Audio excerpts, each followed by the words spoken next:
Vamos aos Estados Unidos agora. Os americanos libertaram um aliado de Nicolás Maduro em troca da soltura de americanos que estavam presos na Venezuela. Ou seja, houve uma troca de detentos entre venezuelanos e americanos em mais um passo da aproximação entre os dois países. Vocês se lembram que há poucos meses os americanos levantaram sanções contra os venezuelanos e voltaram a comprar petróleo da Venezuela.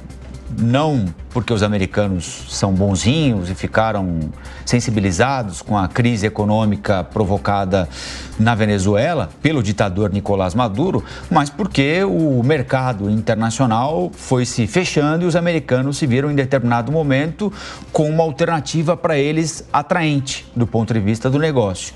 A Venezuela. Levantaram algumas sanções. Em troca, o ditador Nicolás Maduro tinha se comprometido a liberar presos políticos detidos na Venezuela e permitir a ida à Venezuela de observadores internacionais para a realização de uma eleição presidencial no ano que vem, sobre a qual não restem dúvidas, como restaram e muitas sobre as outras que elegeram Nicolás Maduro para novos mandatos consecutivos na Venezuela. Depois disso, veio a tresloucada informação de que Nicolás Maduro queria tomar 75% do território da Guiana. A coisa parecia iria esfriar com o envio de aeronaves das Forças Armadas Americanas aqui para a região, para sobrevoar esse equibo, e o alerta: se pensar em qualquer bobagem, os americanos podem reagir em defesa da Guiana.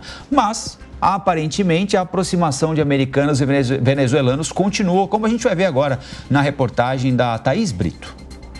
O presidente dos Estados Unidos, Joe Biden, anunciou nesta quarta-feira a libertação de um preso venezuelano. Em troca, a Venezuela liberou 10 americanos. Esse acordo representa uma iniciativa do governo americano para melhorar as relações com a Venezuela e conseguir concessões de Nicolás Maduro. O venezuelano que foi liberado é apontado como laranja de Maduro. Alex Saab foi preso nos Estados Unidos em 2020, acusado de lavagem de dinheiro. Na época, a prisão havia sido considerada um troféu do governo americano. Ele desembarcou em Caracas nesta quarta-feira. A Venezuela classificou a soltura de Saab como um símbolo de vitória alcançado através da diplomacia pacífica e pediu para os Estados Unidos removerem as sanções contra o país. Em um comunicado, Joe Biden disse estar grato pela libertação dos 10 americanos que estavam presos e que o sofrimento deles finalmente acabou. Bom, vamos ouvir então os nossos analistas, saber o que é que pensam o Mota e o Felipe a respeito da troca de presos entre Estados Unidos e Venezuela, no que está sendo interpretado, Mota, como um novo sinal de boa vontade aí entre venezuelanos e norte-americanos. Você encara assim também? Não, eu encaro como mais um fator colaborando para a vitória de Donald Trump nas eleições do ano que vem. Isso, para mim, mostra uma falta de determinação do governo dos Estados Unidos. Vamos lembrar que Maduro e vários dos membros do seu governo, pelo que eu sei, ainda estão sendo procurados pelo Departamento de Ações Antidrogas dos Estados Unidos por associação ao tráfico de drogas.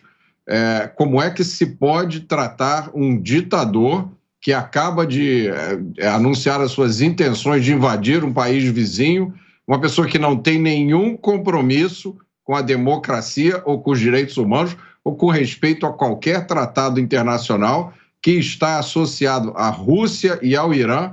Como é que se pode tratar com uma demonstração de fraqueza?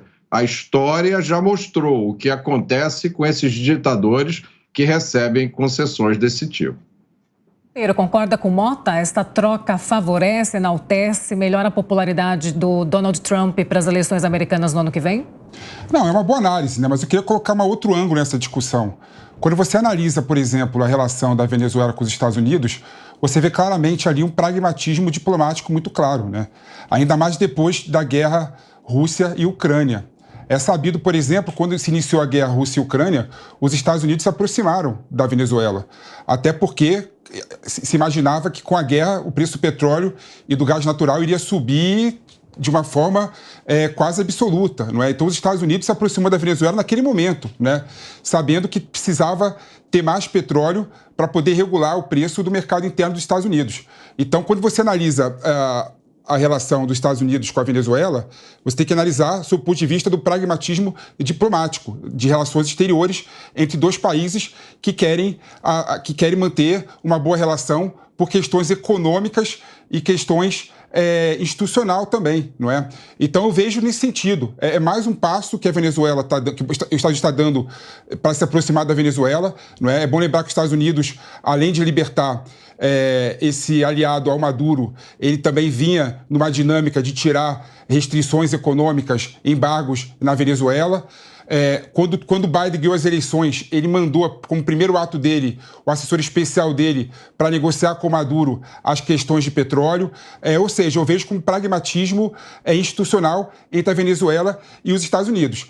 Agora, como que a população dos Estados Unidos vai ver essa relação sob aspecto eleitoral do ano que vem, isso é outra questão, Agora, há uma pesquisa recente que saiu nos Estados Unidos relacionada à Venezuela e à Guiana, que demonstra que a população dos Estados Unidos não tolera mais guerra. Ela está cansada de guerra. Tudo bem que nós estamos numa toada que o mundo todo está numa guerra cada vez maior, né? Aumentaram os conflitos nacionais na África, tivemos a guerra do Oriente Médio entre Israel e Hamas, temos a guerra se acentuando entre Rússia e Ucrânia, ou seja, o mundo não aguenta mais guerra. Isso repercute também na população dos Estados Unidos.